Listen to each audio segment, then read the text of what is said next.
ഒരുപാട് ആളുകൾ ഇപ്പോൾ കല്യാണം കഴിച്ചിട്ട് ഡിവോഴ്സ് ആവുന്ന ഒത്തിരി ആൾക്കാർ നമ്മുടെ ഇടയിലുണ്ട്. കല്യാണം കഴിക്കുന്നു, ഡിവോഴ്സ് ആവുന്നു, കാരണം വീണ്ടും അടുത്ത കല്യാണത്തിലേക്ക് പോകുന്നു, ചിലപ്പോൾ അതും ഫെയിലിയർ ആവുന്നു, വീണ്ടും മൂന്നാമത്തേലേക്ക് പോകുന്നു. അങ്ങനെ ഒരുപാട് ആൾക്കാരെ നമുക്ക് കാണാൻ പറ്റും നമ്മുടെ ഇടയിൽ. അപ്പോൾ എന്താണ് അതിനുള്ളൊരു കാരണം എന്നുള്ളത് നമ്മൾ ആലോചിച്ചു. അപ്പോൾ അത് പല കാരണങ്ങളുണ്ടാവാം. നമ്മുടെ പാസ്റ്റ് ലൈഫിലുള്ളതായിട്ടുള്ള കർമാസ്, ബന്ധങ്ങൾ, പല പല വിഷയങ്ങൾ, സോള് തമ്മിലുള്ള സംഭവങ്ങളൊക്കെ വലിയ പൊങ്ങി വരുന്നൊരു കാര്യമാണ്. അതൊക്കെ ഒരു ഭാഗത്ത് അവിടെ ഉണ്ട്. പക്ഷെ അത് മാത്രമാണോ? അത്തരം കാര്യങ്ങൾ സംഭവിക്കുകയാണെങ്കിൽ ഇപ്പോൾ വൺസ് നമ്മൾ കല്യാണം കഴിച്ച് രണ്ടാമത് നമ്മൾ കല്യാണം കഴിക്കുന്ന ആൾക്കാർ വീണ്ടും ഒരു മാരേജ് കഴിഞ്ഞ ആൾക്കാരെയാണ് നമ്മൾ നോക്കുക, അല്ലേ? മിക്കവാറും അങ്ങനെയായിരിക്കും കിട്ടുക നമുക്ക്. അപ്പോൾ നമ്മളെപ്പോഴും ആലോചിക്കേണ്ട ഒരു സംഗതിയാണ്, ഒരു പ്രാവശ്യം കല്യാണം കഴിച്ച് ഡിവോഴ്സ് ആയ ആൾ ഇപ്പോൾ നമ്മൾ അവരോട് സംസാരിക്കുന്ന സമയത്ത് നമ്മളുടെ കുഴപ്പങ്ങളൊന്നും ഒരാളും പറയൂല, അല്ലേ? നമ്മളെന്താണെന്നൊന്നും ശരിക്കും റിവീൽ ചെയ്യാതെ ആ മറ്റേ ആളുടെ കുഴപ്പങ്ങളും കുറ്റങ്ങളും മാത്രമായിരിക്കും അവർ പറയുക. അപ്പോൾ നമ്മളാണെങ്കിലും അതൊക്കെ ചെയ്യുള്ളൂ, എൻ്റെ കുറ്റം നമ്മളാണെങ്കിലും പറയുള്ളൂ.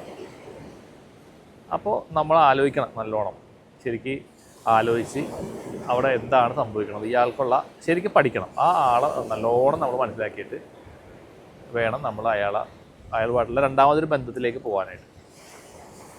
കാരണം ഇത് ബാഹ്യമായിട്ട് കാണുന്ന ആളുകളുടെ സ്വഭാവമല്ല. ഇപ്പോൾ എൻ്റെ അറിയണ ഒരാൾ ഇതുപോലെ തന്നെ ആദ്യം വിവാഹം ബന്ധം വേർപെടുത്തിയിട്ട് രണ്ടാമത് കല്യാണം കഴിച്ചത് ഇതുപോലെ തന്നെ സോഷ്യൽ മീഡിയയിൽ നിന്നാണ് അയാൾക്ക് ഒരാളെ കിട്ടിയത്. അപ്പോൾ നന്നായിട്ട് സംസാരിക്കാൻ കഴിവുള്ള ഒരാളായിരുന്നു. പിന്നെ അതുപോലെ ലവിങ് ആയിട്ടുള്ള ഒരാൾ തന്നെയായിരുന്നു, സ്നേഹിക്കാനൊക്കെ കഴിവുള്ള ആളൊക്കെ തന്നെയായിരുന്നു. പക്ഷേ എന്തോ എവിടെയോ ഒരു സ്പെല്ലിംഗ് മിസ്റ്റേക്ക് അതിൻ്റെ ഉള്ളിലുണ്ടായിരുന്നു. അത് ഈ പയ്യനത് മനസ്സിലാക്കാൻ സാധിച്ചില്ല. എന്ന് വെച്ചിട്ട് നമ്മൾ പൂർണ്ണമായിട്ടും ആ പെണ്ണിനെ മാത്രം ഒരു കുറ്റമായിട്ട് ഞാൻ പറയില്ല. ആ ചെക്കൻ്റെ ഭാഗത്തും എന്തെങ്കിലും പോരായ്മകൾ ഉണ്ടായിരിക്കാം. പക്ഷേ ഇത് തമ്മിൽ പൊരുത്തപ്പെട്ട് പോകുന്ന രണ്ടാൾക്കാരാണെങ്കിൽ അവിടെ വലിയ കുഴപ്പമില്ലാണ്ട് വഞ്ചി ഉന്തിത്തള്ളിയാൽ കൊണ്ടുപോകാൻ പറ്റും. പക്ഷേ ഇപ്പോഴത്തെ മോഡേൺ തലമുറ എന്ന് പറഞ്ഞു കഴിഞ്ഞാൽ ഇപ്പോൾ ജ്യോതിഷം, ജാതകം, ഇത്തരം കാര്യങ്ങളെയൊക്കെ പുച്ഛിക്കുന്ന ആൾക്കാരാണ്. ഇതൊക്കെ ചുമ്മാതാണ്, എൻ്റെ ആദ്യ കല്യാണം ജാതകം നോക്കിയാണ് നടത്തിയത്, അത് പരാജയപ്പെട്ടു പോയി, ഇനി പരാജയത്തിൽ എനിക്ക് വലിയ താല്പര്യമില്ല എന്നൊക്കെ പറയും. അപ്പം നിങ്ങൾ മനസ്സിലാക്കേണ്ട ഒരു കാര്യം എന്താ അറിയും, തന്നെ നമുക്ക് പാസ്റ്റ് ലൈഫ് കർമ്മയാണ്, എൻ്റെ തലവരെയാണ് എന്നൊക്കെ പറയാം. അതിൽ നിന്ന് കുറച്ചും കൂടി നിങ്ങൾ മുകളിലേക്ക് കയറി ചിന്തിക്കുകയാണെങ്കിൽ നിങ്ങൾ ചെന്ന് നോക്കിയ ആ ഒരു വ്യക്തി, ജ്യോതിഷം നോക്കുന്ന ഒരാൾ, ഇപ്പോൾ എല്ലാത്തിലും ഉണ്ടാവും, അല്ലേ? കഴിവുള്ളവരും കഴിവില്ലാത്തവരും അറിവില്ലാത്തവരൊക്കെ ഉണ്ടാവും. അപ്പം നമ്മൾ ഓരോ ഓപ്ഷൻ, ഒരാളെ നോക്കി, രണ്ടാമത് വേറൊരാളെ നോക്കി, മൂന്നാമത്, അങ്ങനെ രണ്ടുമൂന്ന് പേരെടുത്ത് അല്ലെങ്കിൽ പോയ പരിചയമുള്ള ആൾക്കാർ, അല്ലെങ്കിൽ നല്ല കറക്റ്റായിട്ട് പ്രഡിക്ഷൻസ് ചെയ്യാൻ കഴിവുള്ള ആൾക്കാരെ നമ്മൾ ആ ഫീൽഡിൽ നിൽക്കുന്നവർ പോകുന്നവരോട് ചോദിച്ചാൽ അറിയാൻ പറ്റും.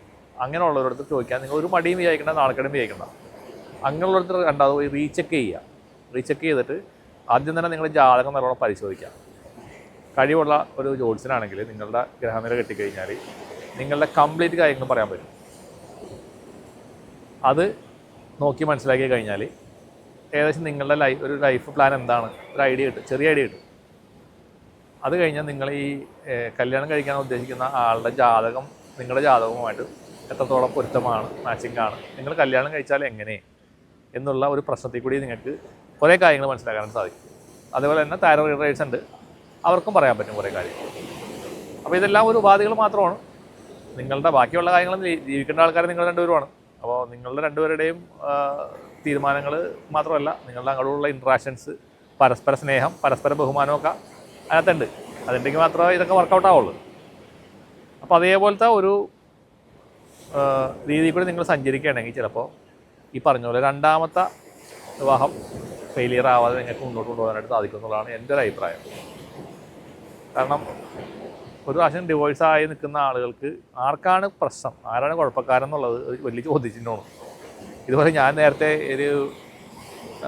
എൻ്റെ വേറൊരു സുഹൃത്ത് ആദ്യം കല്യാണം കഴിച്ച് ഡിവോഴ്സ് ആയതാണ്. അപ്പോൾ എൻ്റെ അടുത്ത് പക്ഷേ എൻ്റെ അടുത്ത് കുറേ ഉപദേശങ്ങളൊക്കെ ഉൾക്കൊടുങ്ങി. അപ്പോൾ വീണ്ടും കല്യാണം കഴിക്കണം എന്ന് പറഞ്ഞുകൊണ്ട് കല്യാണം കഴിക്കാനായിട്ട് പോയി. അപ്പോൾ പലതവണ എനിക്ക് ആൾക്കാർ ഫോട്ടോസ് അയച്ചു തരുമായിരുന്നു. കുറേ ചെക്കന്മാരെ ഫോട്ടോ അയച്ചു തരുമ്പോൾ ഞാൻ പറയും വേണ്ട, ഇത് ഫേസ് റീഡിങ് ഞാൻ നോക്കിയിട്ട് ഞാൻ പറയും ഇത് മാച്ചല്ല, എനിക്ക് നല്ല അറിയാം, അപ്പോൾ അയാളുടെ സ്വഭാവമായിട്ട് മാച്ചല്ല എന്ന് ഞാനത് കണ്ടപ്പോൾ പറഞ്ഞു കൊടുത്തു. പക്ഷേ ലാസ്റ്റ് എന്ത് സംഭവിച്ചെന്നറിയോ? ഈ കുട്ടി എന്താ വെച്ച് കഴിഞ്ഞാൽ ഒരു ചെക്കന ഫോട്ടോ കണ്ട് ഇഷ്ടപ്പെട്ട് മാട്രിമോണിയിൽ വന്നതാണ്. അയാളെ അങ്ങോട്ട് കല്യാണം തീരുമാനിച്ച ശേഷം എന്നോട് ചോദിച്ചത് ഞാനൊരു ഫോട്ടോ അയക്കണ്ട്, ഇതൊന്ന് നോക്കണോട്ടോ. ഞാൻ പറഞ്ഞു അയ്യോ ഇയാൾ ഭയങ്കര പ്രശ്നക്കാരനാണ്, ഒരു മാനസിക പ്രശ്നമുള്ള ആളായിട്ട് എനിക്ക് തോന്നുന്നുണ്ട് കണ്ണ് കാണുമ്പോൾ എന്ന് പറഞ്ഞു. അയ്യോ അങ്ങനെ പറയല്ലേ സുധീഷ്, ഞാനത് ഓൾറെഡി അത് കമ്മിറ്റ് ചെയ്തു പോയി, വീട്ടുകാരൊക്കെ പറയുമ്പോൾ വീട്ടുകാർ ഓക്കെ പറഞ്ഞു, ഇനി വേറെ ഓപ്ഷൻ ഇല്ലയെന്ന് പറഞ്ഞു. അപ്പോൾ ഞാൻ പറഞ്ഞു പിന്നെ എന്നോട് ചോദിക്കേണ്ടിയില്ലായിരുന്നല്ലോ എന്ന് ഞാൻ പറഞ്ഞു. ഞാനവിടെ നിർത്തി.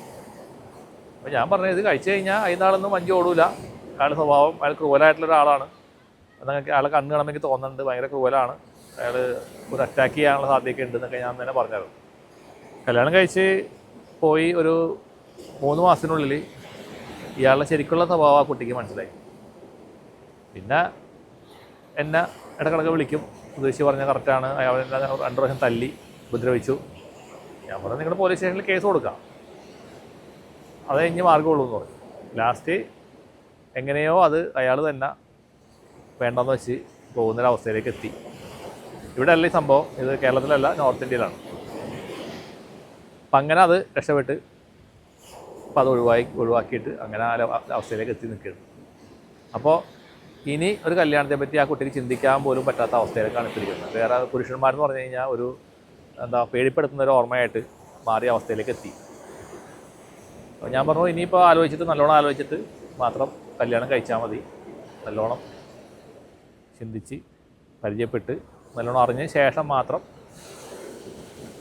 അങ്ങോട്ടേക്ക് പോയാൽ മതി എന്ന് പറഞ്ഞു. കാരണം ഇതൊക്കെ ഒരു മാനസികമായിട്ട് പ്രശ്നം ഉണ്ടാവുന്ന കാര്യങ്ങളാണ്. കാരണം ഒരാളെ കണ്ടു കഴിഞ്ഞാൽ പെട്ടെന്നൊന്നും ഒരാളുടെ ക്യാരക്ടർ ആണിൻ്റെയും പെണ്ണിൻ്റെയും നമുക്ക് മനസ്സിലാക്കാൻ പറ്റില്ല. ഒന്നിച്ചിരുന്ന് ഒരു ചിലപ്പോൾ 1-2 വർഷം കഴിയുമ്പോഴായിരിക്കും അവരുടെ നെഗറ്റീവ് സൈഡുകൾ പുറത്തേക്ക് വരുന്നത്. പെട്ടെന്നൊന്നും അറിയില്ല. പിന്നെ ചിലപ്പോൾ ഒരു 10 വർഷം കഴിയുമ്പോഴൊക്കെ ഈ നമ്മുടെ ഗ്രഹങ്ങളുടെ ദൃഷ്ടിയിൽ മാറ്റം വരുമ്പോൾ സ്വഭാവത്തിന് മാറ്റം വന്നേക്കാം.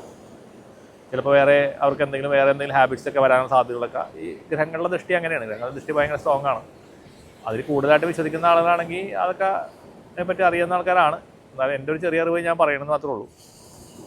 ഓരോ ഗ്രഹങ്ങളുടെ ദൃഷ്ടി, പ്ലാനറ്റ്സിൻ്റെ ദൃഷ്ടി മാറുമ്പോൾ നമ്മുടെ ക്യാരക്ടറിലൊക്കെ വളരെയധികം വ്യത്യാസങ്ങൾ വരും. നമ്മുടെ അപ്പിയറൻസിൽ വ്യത്യാസം വരും. നമ്മുടെ ഫേസിൻ്റെ ഗ്ലോ കൂടും. അങ്ങനെയൊക്കെ ഉണ്ടാവുന്നുണ്ട് കേട്ടോ, അതൊരു റിയാലിറ്റിയാണ്.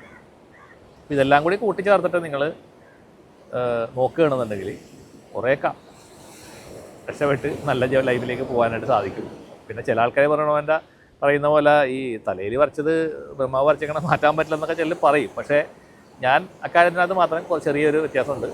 നമ്മൾ ട്രൈ ചെയ്യുക, ഒരു അറ്റംപ്റ്റ്, ഒരു സ്ട്രോങ് ആയിട്ടുള്ള ഒരു അറ്റംപ്റ്റ്. ഇപ്പോൾ മേഘത്തിൻ്റെ മുകളിൽ കൂടി, സൂര്യൻ അവിടെ ഉണ്ട്, മേഘം അത് മൂടുമ്പോൾ കാണാൻ പറ്റില്ല അല്ലേ? അപ്പോൾ നമ്മൾ മേഘത്തിൻ്റെ മുകളിലേക്ക് നോക്കിക്കഴിഞ്ഞാൽ നമുക്ക് സൂര്യനെ കാണാൻ പറ്റില്ലേ? അതേപോലെ അതിൻ്റെ മുകളിൽ കൂടി ഒരു പക്ഷിയെ പോലെ ഇങ്ങനെ പറക്കാനായിട്ട് നമ്മൾ ശ്രമിക്കുകയാണെങ്കിൽ കുറേ മാറ്റങ്ങൾ ഉണ്ടാക്കാൻ പറ്റുന്നതാണ് എൻ്റെ ഒരു തിയറിയാണ്. ഞാൻ അങ്ങനെയാണ് പല കാര്യങ്ങളിലും ഇതേപോലുള്ള കാര്യങ്ങളിൽ അന്ധമായിട്ട് കൂടുതൽ അഡിക്റ്റായിട്ട് പോകാറില്ല. നമ്മൾ അതിൻ്റെ മുകളിൽ കൂടി ഇങ്ങനെ സഞ്ചരിക്കാനായിട്ട് ശ്രമിക്കും. അത് മെഡിറ്റേഷൻ ചെയ്യും, ജപങ്ങൾ ചെയ്യും, അത്തരം കാര്യങ്ങളിലൂടെയൊക്കെ നമ്മൾ ഒരു പവർ കൂട്ടാൻ വേണ്ടി ശ്രമിക്കാറുണ്ട്. അത് പലപ്പോഴും എനിക്ക് വിജയം കണ്ടെത്താൻ സാധിച്ചിട്ടുണ്ട്. അപ്പോൾ നിങ്ങളൊന്ന് ആ രീതിയിലൊന്ന് ശ്രമിച്ചു നോക്കുക. എല്ലാവർക്കും നന്മ വരട്ടെ. നന്ദി.